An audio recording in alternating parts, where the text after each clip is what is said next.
Hi there, and welcome to our weekly Drum Ed live stream. It's going to be a great one tonight. Firstly, as ever, I just want to say thanks to all the people that got involved over the last few weeks. We've had some great guests on, and Russ Gilbrook last week was an absolute monster, as loud and proud as ever, and he had some great tips, and we've got loads and loads of great feedback on playing and just his attitude to how a working musician should get work and be, basically. So that was amazing. But on to this week. Okay, so a bit of a personal legend for me this week. I grew up kind of listening to a little pop band in the late 70s called The Jam, who then split up, and Mr. Weller went on and formed Style Council.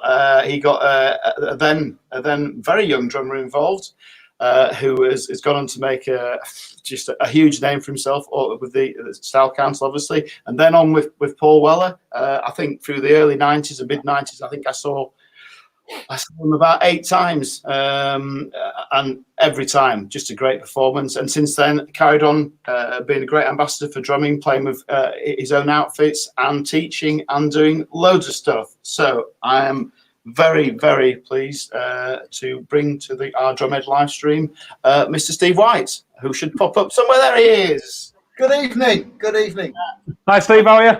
I'm very good, thank you. Very good. It's been a beautiful day here in London, 75 degrees. So I've been out in the garden. That's why I look a bit red-faced. Yeah, me too. So what you been up to? What you been up to, Steve, during this lockdown period? Plenty of playing, plenty of practicing. Yeah, well, I'm very lucky, Rich, because I have a facility in my house that I've got a drum kit in. It's a little bit cramped. It's doubling up as a recording voiceover studio for my wife, who's got 3 cymbal stands and a duvet at the other end of the room, and a USB mic. And she's done 2 series, which is been amazing. I've got a big responsibility to my Trinity and Goldsmith students, so we've been concentrating on their well-being and their lessons, and encouraging them to be really kind of look at this as an opportunity to really work on their hands and stuff.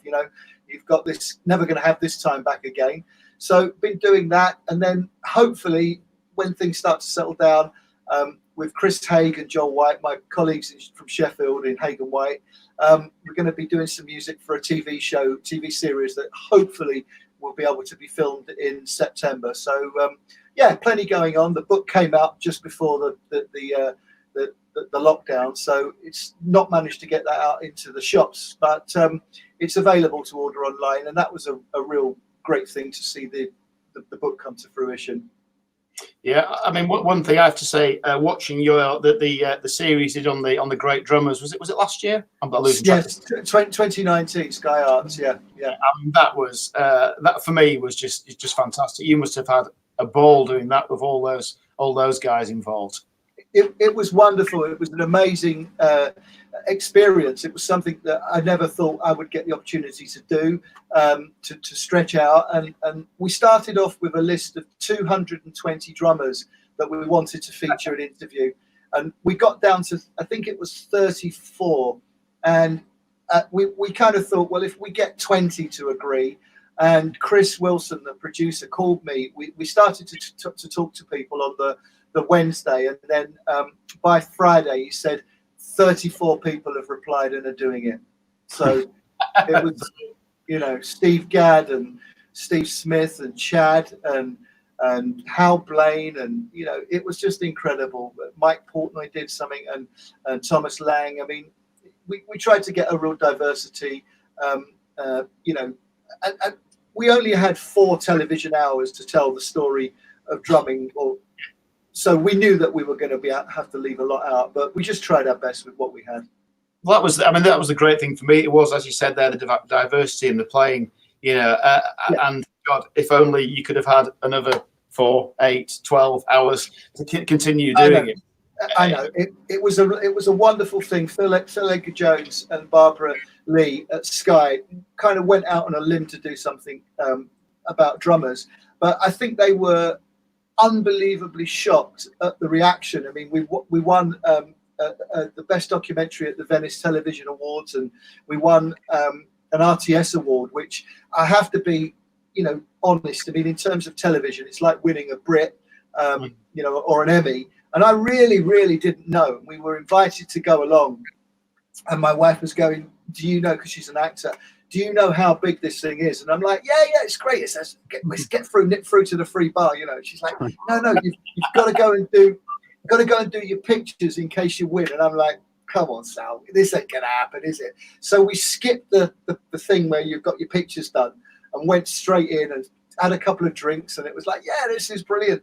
And I sort of really switched off until they kind of did this little speech, and Sally went, "You've won. You've won it."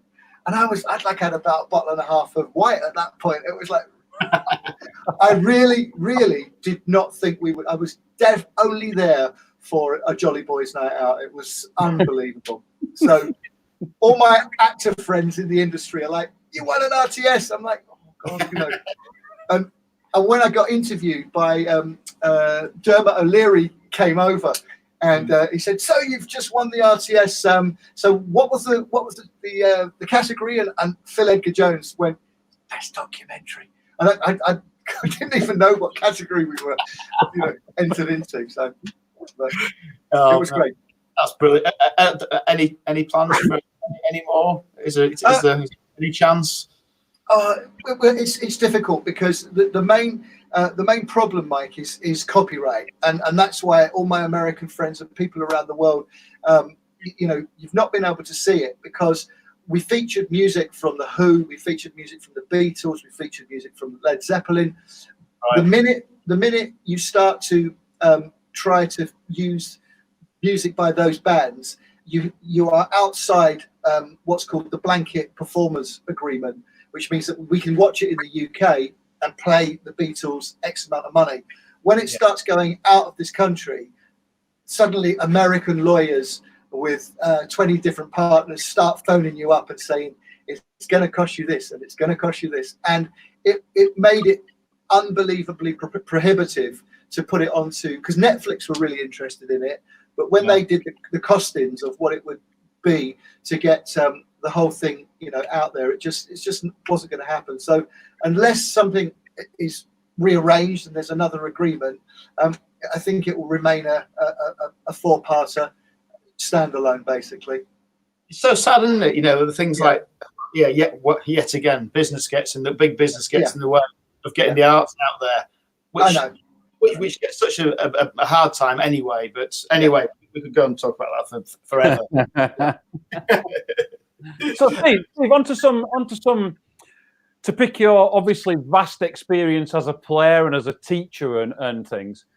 What, from a teaching point of view, obviously you're doing quite a lot of that at the moment.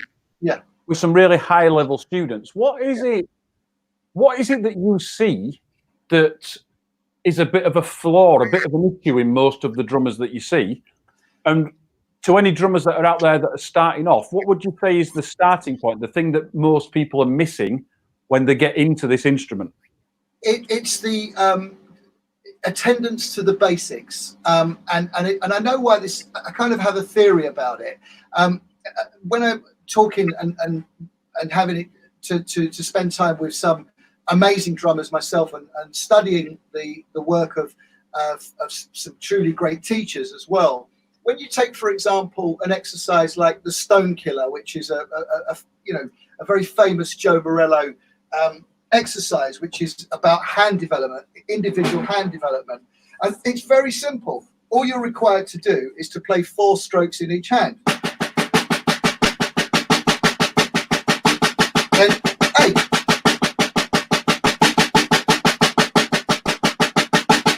Then 12. Then 16.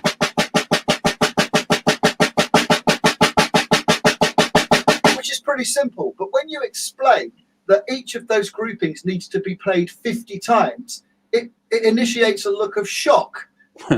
It's like, oh, what? I haven't got that long to do that. So there is a kind of a downside, because there's so many things vying for young drummers' attention, or young people's attention, younger people's attention. We are, up until this lockdown, we were all so time poor, and unfortunately, it's the attention to the basics that really is that makes you, that building on that strong foundation that makes you the player that you want to be. I get asked, you know, and I'm sure you guys do, people come in and they go, like, you know, so what music are you into? Oh, I'm really into like Snarky Puppy, and I really want to do some of those kind of displacement things that Sput does, and you know, and you kind of go, right, okay, can you play a paradiddle? Oh, that's a bit hard, you know, that's a bit hard. So you get a lot of that, and that's my sort of thing, is about going back to the basics. And all of my Trinity students and quite a lot of people that come to private lessons, I literally get out like the 40 standard rudiments, you know, the PAS rudiments, literally starting at single strokes. And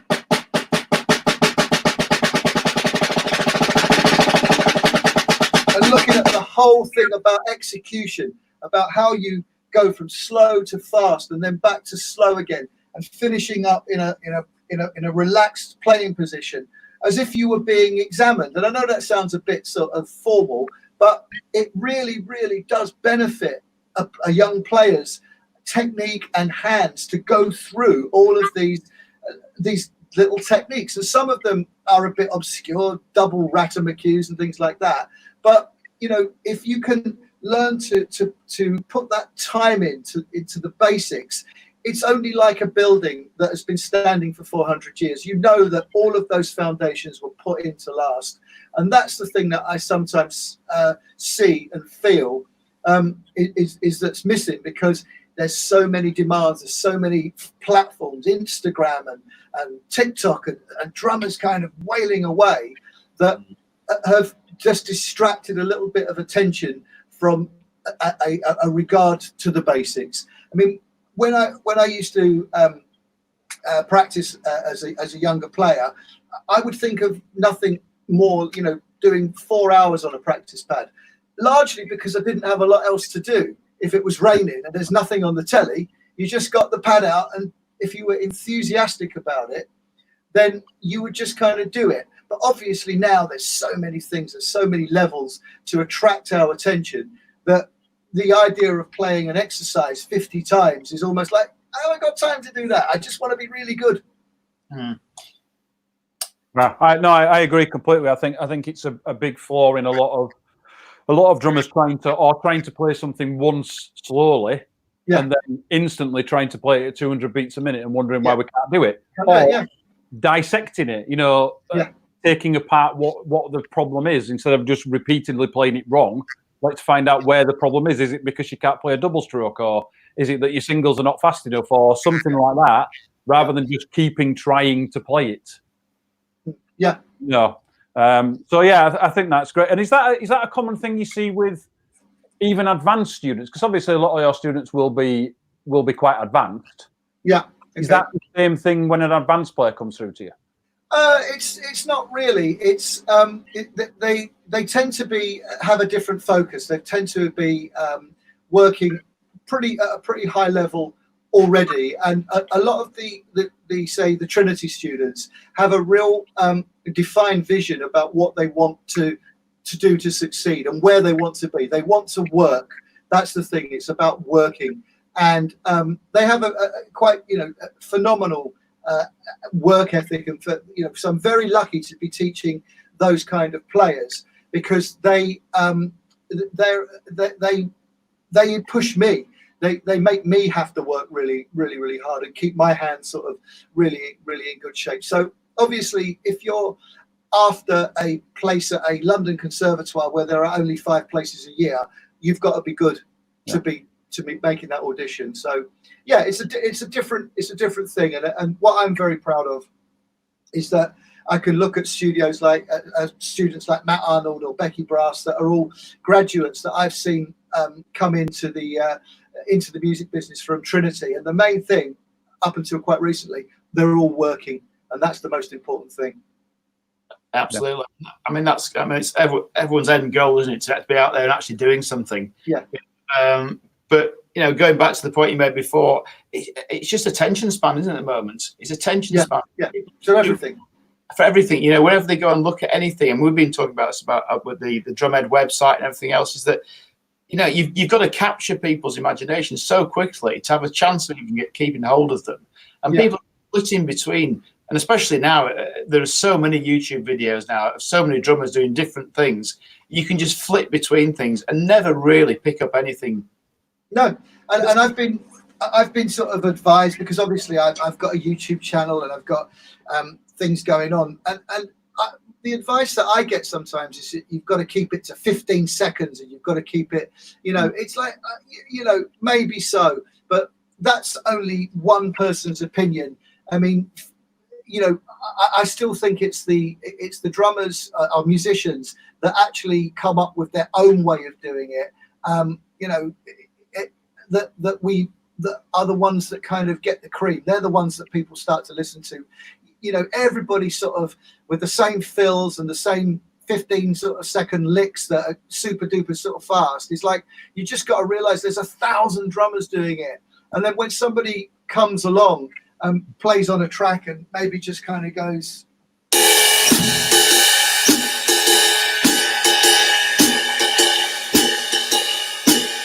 people go, wow, that's incredible, you know, and it you know, because it's sort of actually going back to the basics. I think that you know, a lot of younger people are under a lot of pressure to conform, much more than when I started out. It's like, you know, you don't have sort of youth cults these days. You don't have sort of mods and rockers and skins and punks and soul boys and all that kind of you know, that kind of thing sort of going on.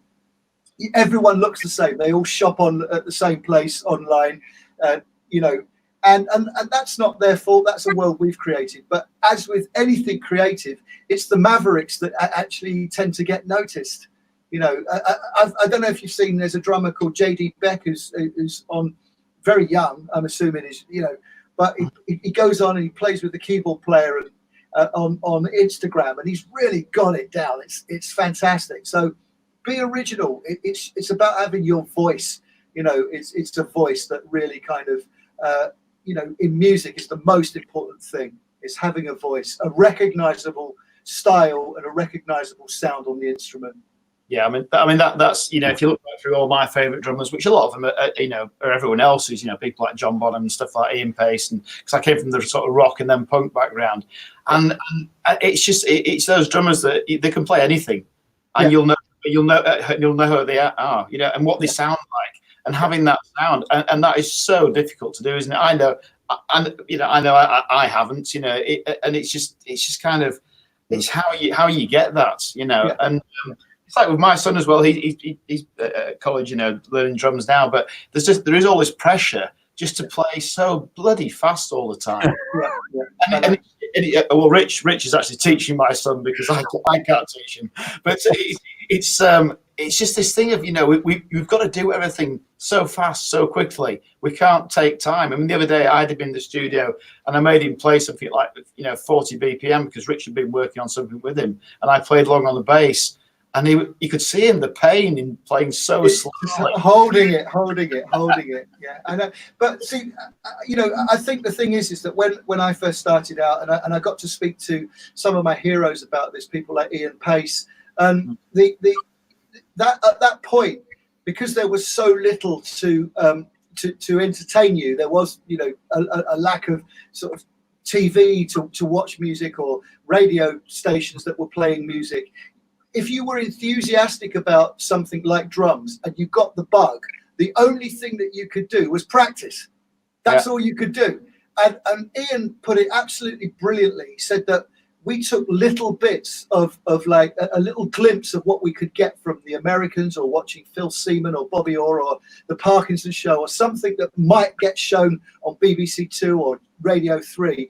And we analysed it to the nth degree, like, you know, a one Buddy Rich album that we might have, and we just put it back on and listen to it, and put it back on and listen to it.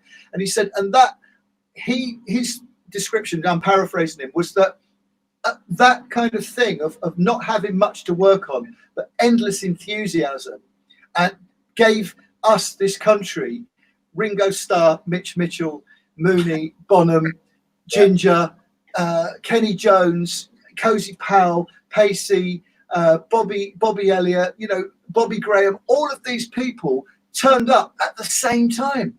Brian Bennett was kind of a little bit older, the granddad, but all of these drummers turned up at the same time, and we still refer to them as our kind of our vantage point. Look at Pacey, look at Mooney, look at Bonham, look at Ringo. It's never, that was such a golden age, and I think that Pacey's theory about it was really was really good. It's a great way to look at it. So it's less distraction, less distraction, more reaction. That's what you need. Yeah, absolutely. And the general theme of this world now is wrong. You know what I mean? It might slow down. It might slow down after this. Well, I mean, one thing this has done. I mean, I'm the first time, but I wasn't like yourself practicing hours on end. I was kind of just jumped in and enjoyed it with a sort of bit more punk ethic. And even now, with this time, people are spending more time practicing. I think which is good because, as you say, it's the first time in years where, and for the kids as well, they haven't got that much to do, and it's and so it's been great from that point of view. But, I mean that's what I've been saying to all the Trinity guys and the Goldsmith boys and girls is, look, we've got lemons, we've got to try and make some lemonade out of this. So it's literally the best time to, here's some Joe Morello videos, here's an Art Blakey playlist, it's 20 hours, listen. Here's Ginger Baker in Africa. Here's Buddy Rich live at the Talk of the Town. Here's Louis on the Nat King Cole Show. Here's Tony Williams at 16 with Miles Davis. Watch it, listen. You've got no excuses, and then practice. We've got some questions coming in already. Which is so if I can chuck a few questions out here. Let's have a look. Sure. Paul asks, which rudiments do you find the most pleasing to learn? I'm a great diddle fan, whether it's paradiddles or paradiddle diddles. I love the kind of whole thing of playing combinations and kind of working between different rudiments. So something like a paradiddle diddle, right, left, left, and then adding a paradiddle.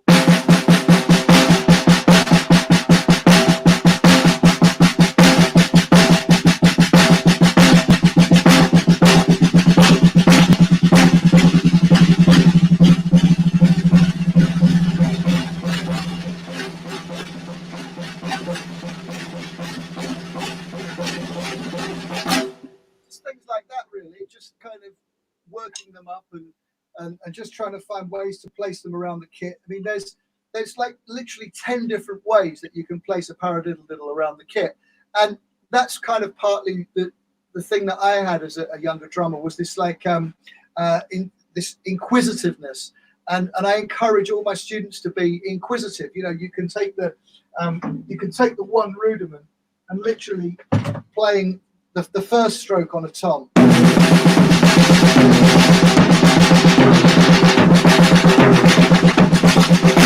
Second.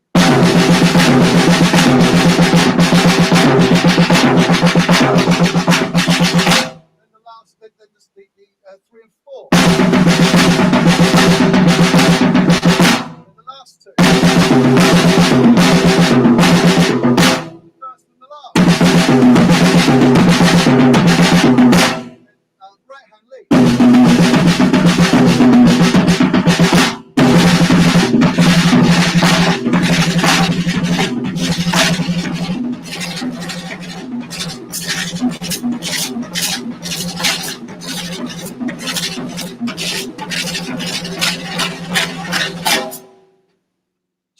And then taking it out into different meter, just taking it up to 30-second notes or whatever. But there's so much that you can do just with simple rudiments and placing them around the drums, and that it's like you need never be bored. Just take a paradiddle and just move it around the kit. Yeah. Do you, Steve, when you're working on things like the paradiddle diddle, which is like obviously like if you start with the right, it stays on the same hand. Do you work it with both sides? So you'd start it with your left, or do you just stick to working it with the right? Well, that particular rudiment, the paradiddle diddle with the paradiddle, it goes back to the left-hand lead because it's so that definitely. Another one which is a paradiddle.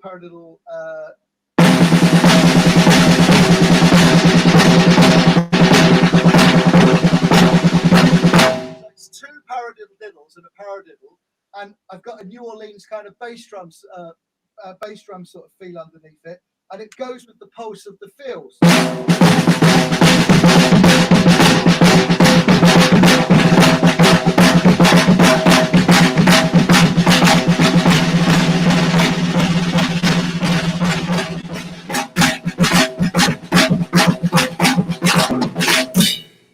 So that's a really, really nice one. And then the one that is the kind of if you can get the pulse that came from, it was described to me as the West Side Story rudiment. So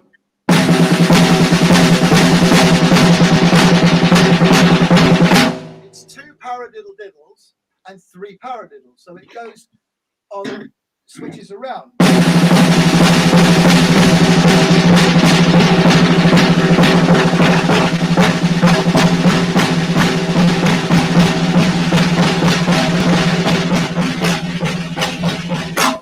So what's the pulse of that? It's America by Leonard Bernstein. So that was so that's a really nice one because it switches backwards. So yeah, I'll play them. I'll try to play them equally, left-hand lead as right-hand lead as well. Yeah. Interesting enough, Steve. That one you've just done, Rich actually did it as a challenge on our drum ed thing a while ago. There you go. And it's a great little exercise. We've got a load of people coming back and saying they really enjoyed it. So yeah, it's and obviously you can just sing it, can't you? If it, as soon as you do that, it's there. You've got it. Yeah, that's great. Right. Just while you talked about there putting the bass drum in, Steve, there's a question there about your bass drum actually. Rob asks, what's your method for tuning your kick? Is there anything you do in particular, or is it just about the room or the venue that you're playing in, or what you're doing? Or this is the acoustics in this room are not great. It's a practice room essentially, but the bass drum and the kit is tuned exactly the way I would have it live. I try to tension the heads equally. I'm not into the whole idea of bottom heads being tensioned more. There's some great ideas about it, but it's not for me. So the heads are tensioned equally on front and back, and literally all I've got is an old style felt strip, like from the sort of the jazz kind of thing. And basically, you can play it really kind of quietly.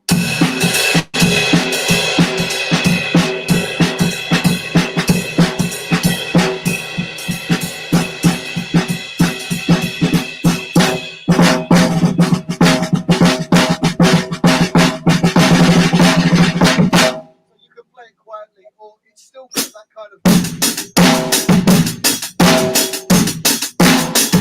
It's still got that kind of poke when you actually play it.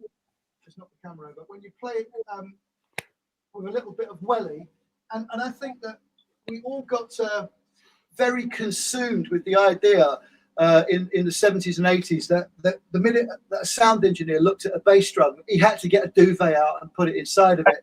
So the bass drums starting to sound like that, and I honestly think that was to a certain degree for the convenience of engineers who just sort of in the 80s, they just stopped sort of working out how to mic a drum up. So I've kind of stuck with it. I like to feel the air, I like to feel the air breathe, I like to feel the drum breathe. And I'm always happy to work with an engineer to say, look, this is the kind of sound that I like. And obviously, if an artist particularly really doesn't want to go with that, then we work with it. So, but generally, I like it to be very little tuning, very open. Same with the toms. Everything quite open, quite bright. I'm guessing kind of jazzy sort of tunings, jazzier tunings, and the kind of heads that I use, the ambassador heads, these that are probably more sort of appropriate for lighter music. But they work really, really well for me. So it's all quite open. I try to tension the drums equally and evenly, and without a great deal of fuss as well. Yeah, is that because going back, like I said in my introduction, I saw you play with Paul Weller a lot in the 90s and all the way through the 90s, and that's one thing I always noticed. At the time, everyone had this really dead bass drum sound, and you seem to have this big, wide, open sound, and with the toms and everything else. Which I always liked. It kind of filled this great space, in music. That was kind of partly Paul's development and Paul's sort of insistence that he wanted everything sort of from the first solo album into Wildwood to be very organic and very warm and very big. So that was partly due to the way the records began to sound from the first solo album up to Stanley Road. And what we really did was just kind of tried to work with a great sound engineer. We had a guy called Ange Jones who had come in previous incarnation. He'd come from AC/DC, but he really knew how to mic the kit, and it was a combination of not being a dick, not saying, oh look, you've got to get a sound out of my drums, because believe me, that's no way to talk to an engineer. It ain't gonna happen. You've just got to work with them. You've got to play them stuff. You've got to show them references and try to work out how we can get this to actually work. And with the technology available, there's no reason that you can't go with a well-tuned drum kit with the minimum of dampening and get away with it in a big hall. Yeah, Steve Smith does it, Yeah. A lot of the time, it was when I was a young drummer and sort of exploring, John Bonham particularly, and just hearing the sound of his drums. Imagine they're all really tuned really deeply, and then you hear his drum tech saying, was it Jeff Ochiltree or something? Saying they're actually tuned quite high, the actual toms. Yeah. They were just bloody big. Well, there's a story that I heard, and I'm sure somebody will say it's not true, but I'd like to think that it is true, is that John Bonham was heavily influenced by the drum sound on Take 5 with Joe Morello, because when you listen to that record, the Take 5, as it starts off with the drum, with the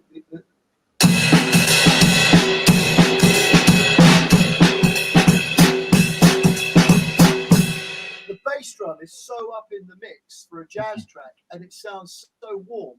And if you listen to Bonham, and especially in the early part of the career when he went for those Ludwigs and that big sound, you can hear where he got that influence from. It was really, I can hear it. And I mean, when he does the solo from I think the '68 concert, when they do Moby Dick, and it kind of breaks down to the drums at the very start of his solo.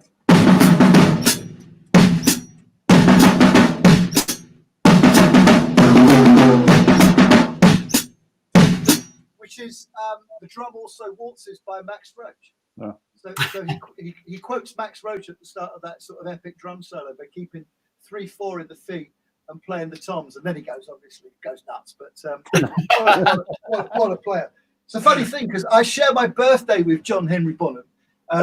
We were both born on the 31st of May, obviously slightly apart, and we had. My dad always used to say, you've got a lot of famous people that were born on your birthday. You've got Clint Eastwood, and you've got John Bonham, and you've got Brooke Shields, and there's you. And you play drums in exactly the same way that I imagined Brooke Shields would. And that was his kind of... So, yeah. So we've got a few. Well, we've got actually quite a lot of questions, Steve. So we're just going to keep throwing them at you, if that's all right. Fire them away, yeah. So Aidan asks, "What's your favourite show you've ever played?"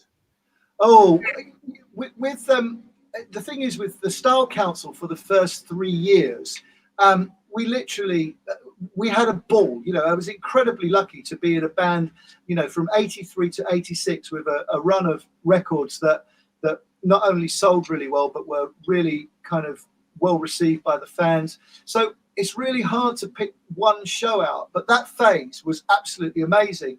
And then the period from 1989 to 1996 with Paul, when we went from playing to 100 people in Newport to playing numerous nights at 40,000, was incredible. It was like 7 years, 3 albums, 4 albums, 7 years, and probably 900 gigs. I don't know. It was crazy. We just were always on tour. So to actually pick out one gig is really, really, really, really hard. There were so many special tours and events and places and times and people that I just feel incredibly blessed to have done it all. And then when I started to work with Damon Minchella, when we did the Trio Valore, and we were out in Italy and Spain and playing in jazz clubs, and the whole thing was like, what drums are there tonight? Oh, it's a Pearl Export. Oh, well, what time's dinner? You know, and we kind of had a much more sort of grown-up sort of experience. So, you know, I was very, very lucky. I mean, essentially, I toured for 25 years. So, you know, I you know, that was like a lot of touring. And by the time it sort of came to an end, I kind of, you know, I stopped enjoying the airports, basically. Yeah. Yeah. Am I right in thinking that you were the youngest person to play at Live Aid? Yes, I was a Japanese journalist very proudly told me this fact, that they researched all these kind of weird, wonderful things about Live Aid. And it transpired that I was the youngest person on the stage and part of a very small group, which does include some other musicians. Steve Sadelnik, who was playing with the Style Council and playing with Madonna at Live 8.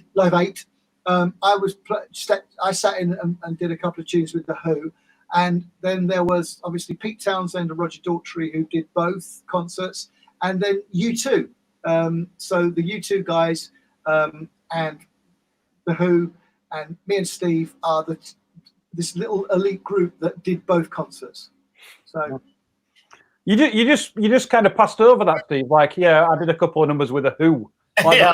that's quite normal to most people. But that was like that's what it essentially was. I mean, I got phoned up by my friend Angie and said that, you know, Angie Jenkinson, who worked for the Teenage Cancer Trust, and said that, you know, Zach can't do this gig on July the 8th. Can you do it? And I said, well, yeah, okay. What is it? She said, well, it's Hyde Park. But you know, I was able to get Damon Minchella as well to come, you know, Paul Roller's rhythm section from Ocean Colour Scene. And basically we were given a bunch of tunes to look at and to learn, and we were told you know, pretty much the day before that there would be a rehearsal, and we went down to Bray, and we played the numbers once that they'd chosen, which was Won't Get Fooled Again and Who Are You. They were the two that were chosen to play, and we played them, and Pete and Roger left, and that was it. And then the next time we saw them, it was on stage, and I got a lovely letter, which is in my drum room, from Pete and Roger, but I've never seen them since. So I you know, it was like, we didn't start like stay drinking buddies or anything like that. It was literally like, could you get up and do a couple of tunes with Pete and Rog, and there won't really be any rehearsal. So that was it, you know. Great couple of tunes, though. Yeah. I mean, that was the thing that sort of that taught me never ever to read comments on YouTube, because I you know, we did what we did, and my, you know, that it was what it was. And the first kind of comment was that, oh, you know, these guys have done a really good job. And then the second and third and fourth and fifth was like, who are these? You know, and it was just like, no, I'm never going to read a comment on YouTube again. It's too depressing. So yeah, it was great. And then I got to go to, you know, when I finished with Paul in 2007, thinking, God, I'm unemployed after 25 years. The next day, my phone went, and it was John Lord, and John had seen me play with Paul at the Albert Hall, and said like, you know, do you want to come and do some shows with me? And it was like, out the frying pan, you know, into the fire, doing all of the John Lord's orchestral stuff. With the first gig was with the Liechtenstein Symphony Orchestra, and we got to meet the Luxembourg royal family, who look just like our royal family. They're all cousins. So I got to go and play with John for a bit, and we ended up playing in Sao Paulo for May Day at a concert that was 45,000 in the city square, playing with the Sao Paulo Philharmonic Orchestra, and getting to do a drum solo in front of 40,000 Brazilians, which was pretty amazing. Wow. I mean, he was such an awesome player, wasn't he? John was just not only an awesome player, he was one of the nicest people that you could ever spend any time with. He was kind and funny. And I remember that my wife was in a play in Manchester at the Royal Exchange, A Taste of Honey, which is quite an iconic, a very iconic play. And John said, "Oh, I'd love to come and see you in that." And we're like, "Oh, right, okay, John." And then one Tuesday night, I got a call from him saying, will you be joining me for a drink? I'm like, "Where are you?" He's like, "Well, I'm in Manchester. I've come up to see the play." And he'd come up to see the play, and I went for a beer, and he watched it and loved it. And we went for a glass of wine afterwards. And that was John. He was just a very, very special man. Yeah, I mean, I'm again a massive Purple fan, and just the way his organ and the guitar work together, It's which incredible. is just superb. And you listen to all the classical influences that he brought to that as well. So funky, so amazing. Yeah, brilliant. Brilliant. We're getting so many questions, Steve. Here, we'll try and get as many as we can. Julie asks, "What new music are you listening to at the moment?" I tend to go, because of my younger children, with lots of Spotify playlists. I do tend to get lots of. My daughter tends to play lots of grime and and R&B. So as with lots of things now, I'm kind of getting snatches and snips of bits and pieces of bands, and I'm kind of, who's that? What's that? What's that? So I'm kind of a little bit behind with what's happening on the current sort of guitar kind of world, because obviously it's all gone a bit quiet on that front. But I am a jazz fan. I have to say, I listen, and I'm really, really obsessed at the moment with the Oscar Peterson trio and a drummer called Ed Thigpen that played with Oscar Peterson and Ray Brown. And I just think his drumming is bewitching. It's just extraordinary, and so light and so delicate and so tasteful and groovy. So I'm kind of listening to a lot of that kind of stuff at the moment, a lot of jazz. Cool. And I'm going to chuck a few questions in here so we can get through them all. Matt asks, what's your approach, which ties in with this, what's your approach to writing grooves for new songs? I always try to, if it's any kind of writer, my first duty is to try to sort of give the writer what they want. So, and I've never been like, it's never been lost on me that the things that have kind of resounded throughout my career have been ballads. So a song like Wildwood, where all you're playing is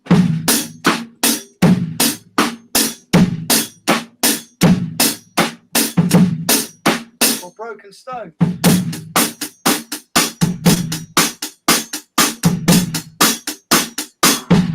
People remember the song. They don't really remember in most circumstances, they don't remember the drum break. So I always start off things really, really simply, and just get a kind of feel for it. I'll always ask, if I can, what are the lyrics about? Is there something in the lyrics that there's a that I can latch onto as an influence, so that I can really go in and say, I've really thought about this, and asking if there's any influence to the song. If an artist has got any particular influence that they want to sort of put into it.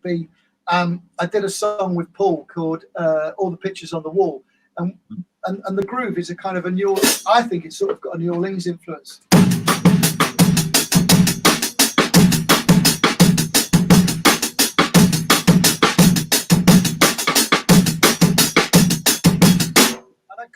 From listening to Working on a Chain Gang by Lee Dorsey. It's kind of got this sort of like swing to it, and it just fitted. So there's lots of research that goes into it, especially talking to the writers, like with Chris and Joel I'm working with now. What's this about? What is this all? What we're trying to say here? What's the influence? What do you want? And then I'll start to construct a part, and I'll try to keep it as simple as possible when I start. And then if they want some embellishments, what I have to kind of reiterate is that when I started out playing, and I'm sure you're the same, Rich, our job was to do was to try and get in a band and be in a band and make music with a band. That was the remit, not to become like I'm a solo drummer and I'm going to do this and it's brilliant, because we all know that how much fun all that can be. But if you're not incorporated music into your approach to drumming, then your fire will burn out really quickly. There's nothing sustaining you if you're not if you don't know how to work with a bass player, if you don't know how a Motown song. If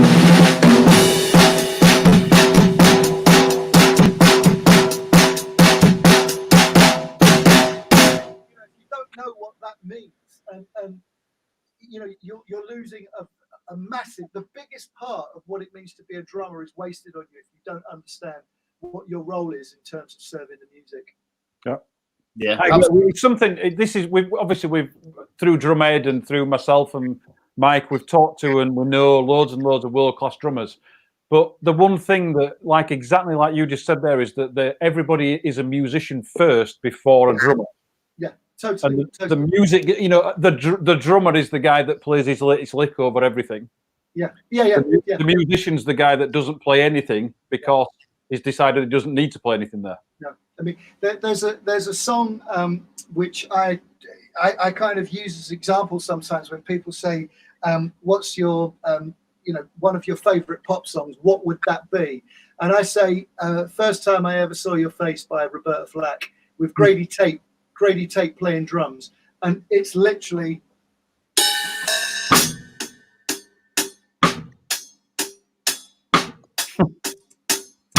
And I have to remind students sometimes how hard it is to do that, and and it's never a problem getting people to play fast. Get them to play slow.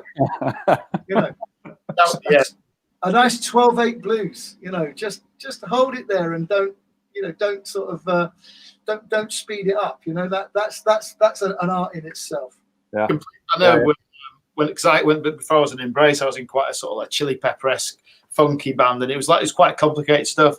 And when we started going down the simple ballady route, God, it killed me at first. Yeah. The rest of the band was like saying, just no, take that out. And you're left with these, like you were saying, they're really just really simple grooves. And I then had to, I kind of learned to love the simplicity of the grooves then. Because then you play in the simplicity of the grooves and all this songs around it that you understand what the song's doing then, because you're holding it in place. And it took me a while to learn it. And it's also the fact that when you kind of get into, if you're lucky enough like I was to get into a band that starts to play big arenas and big venues, you have to learn to project. There's a different style to your playing. That's why I went to 24-inch bass drums and deep snares and bigger cymbals, because you have to get your elbows in and make sure that you can be heard in such a way that it doesn't detract from the music. So that was quite a learning curve for me, which but it's playing ballads. I mean, and nowadays I get people come up and say, I got married and You Do Something to Me was our wedding song, or You're the Best Thing was my mum's favorite song, whatever. That's lovely to have had that kind of impact, be contributing to songs that are that good that people still remember them nearly 40 years later. Yeah, it's brilliant. Absolutely brilliant. Back to what you were saying there about the kind of playing the bigger venues. And I said this, I think, on one of the other live streams. We did 2 of our albums with Youth producing them. Yeah. He always used to say, "You guys are a stadium band, and when you're playing big venues, keep the fills simple."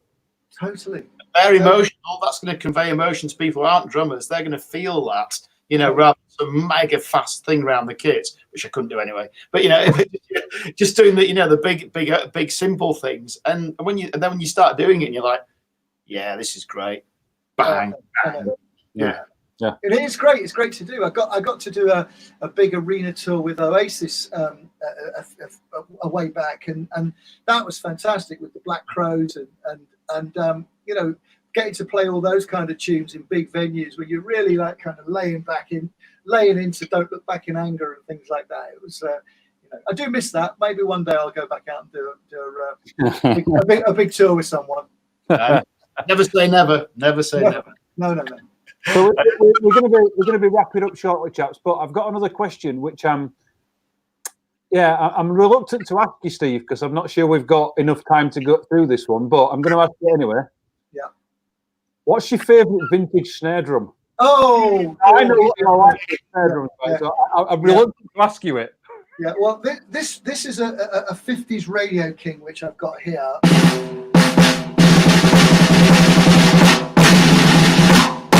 I love solid wood shell drums, Radio Kings, leadies. For me, I can tune them up, and I like the way the wood construction responds as a very singular sound. So vintage snare drums, I mean, I've got some beautiful Yamaha snare drums as well. I've got to say thank you to Yamaha, but it's been a passion of mine and as a collection.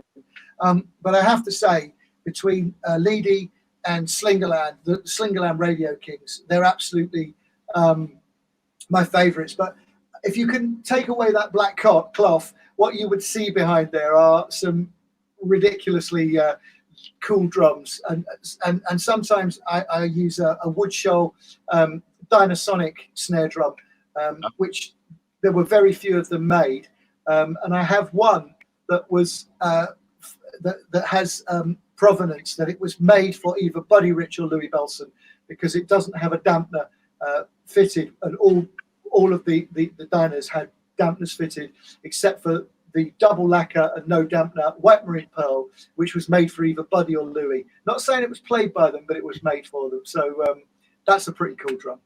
They've started remaking those. Have you seen them? They have. I've actually got a couple. So I'm such a big fan of that particular design with the cradle. I absolutely love it. So oh god, yeah, I think I'm down to about 70 snare drums now. But I did have I had a cull a few years ago and got rid of all the crazy ones and the mad stuff, and just kept the ones that I like to use. Oh, interesting question, and it's actually Ash from our team that's asking it, because I know he's a massive Black Crows fan. He said, "How were the Black Crows?" They were phenomenal. They were everything you'd want. They were, Chris and Rich were proper, proper rock stars. And Steve Gorman, who is one of the best drummers ever. I love Steve. I'm still in touch with Steve. He's got a radio show now and got a band at home in America. But they were great. They were so welcoming. A bit out there. It was quite a crazy sort of tour. You've got sort of Liv Tyler and Kate Hudson wandering around backstage, and Slash and Kurt Russell and Goldie Hawn. You just think, I'm gonna just enjoy this, as well as Liam Gallagher. So it was fun. Oh, yeah. Yeah. What else we got there, Rich? I'm trying to read my. Yeah, we got. Let's do one more as we're coming up to the hour mark. So, Darren asks, any tips for consistency and strength in his traditional grip? Yeah, I'm going to go back to where I started, Rich, and I'm going to make suggestions about investigating things like stick control, things like Joe Murillo's Master Studies, things like Alan Dawson's Rudimental Rituals. These are books that every drummer should have. And the most important thing is to read the instructions. Say for something like stick control, where you're supposed to play each exercise 20 times. And lots of drummers go, oh, I didn't know that. It's about that repetition. So, and also setting yourself out a structure to practice. So I'm a believer that if you want to kind of improve speed, control, continuity, fluidity, have some reference. So make some notes about where you're comfortable with the metronome. And even if it's just moving between different rudiments.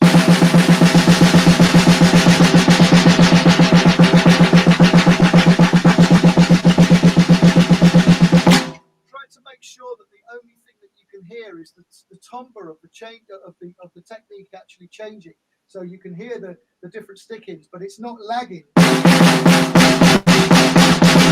right hand kind of overbearing the left, and then read what it says on the tin. If you're doing Stone Killer, it's 50 times each exercise, and doing 2 exercises today, which is a good 20 minutes just on basic hand technique. If you follow those kind of guidelines that have been around for 50 years and keep a nice practice diary, taking it up very, very slowly and very gradually as you feel confident and as it feels relaxed, then you'll see results. It's very simple. Thanks for that, Steve. I'm just going to add a personal note on that one to any of my students. It's not just me who thinks that's a good idea. Steve said so too. Absolutely. Well, I mean, we're getting towards the end of our time together. But so yeah, I kind of I just want to say, from us, Steve, thanks so much for coming on and doing this. It means a lot to us. Like I say, I've seen you play many times. We actually played with you in a festival called Holzford in Germany. Oh yeah. Years and years ago, and I watched you. I got to watch you from the side of the stage there. Actually, with I think it was Paul's dad was there as well, and absolutely, yeah, and it was great. So to hear you talk about this stuff, and to everyone out there who's watching on YouTube and Facebook, this is great stuff. Listen to this guy. He knows what he's talking about. I'm sorry about the lag with the picture, but I'm gonna get on and have a chat with Virgin Media tomorrow. Well, I mean, don't worry, guys. In honesty, we could hear the voice really clearly and hear the playing, and everything came across. So it was sorry great. about that. Yeah, no problem at all. It was great. I mean, we're gonna put our own little plug in here as well, because if you like what you see from us, it is Drumhead. Drumhead.com is the website. You can go on there now. We've launched it. You can go and pick up the lessons that Rich and I have done together, and we've also had a load of other guests on there. Like Ian Matthews and Pete Cater, Don Famularos and other people. Go and check us out. See what you think. I think we're quite good value for money. But anyway, I think it's a bargain. It's a good old Yorkshire bargain. That's what it is. Yorkshire bargain, absolutely. And that's it, really. So if you do like us, go and subscribe to our YouTube channel. Keep an eye on us on Facebook and Instagram. Follow us wherever you can, and hopefully we'll be able to carry on giving you what we think is good advice. And just moving on as a little plug for that, next week we have Klaus Hessler on next Tuesday to talk about more things, all drumming related. And that's about it. Any final words, Steve, that you want to put in there before we sign off? I just want to say, being relative to the situation, just everybody, just stay safe, look after yourselves, look after each other, and just utilize this time as positively as you can. And I'm sure we'll all be back doing it in person at some sort of date, in the not too distant future. So just look after yourselves. Great words of wisdom. Okay. Thanks so much, Dave. Yeah, thanks very much. We'll sign off now, and we'll see you guys all next week, hopefully at the same time. Take care. Bye, guys. See you guys. Stay safe.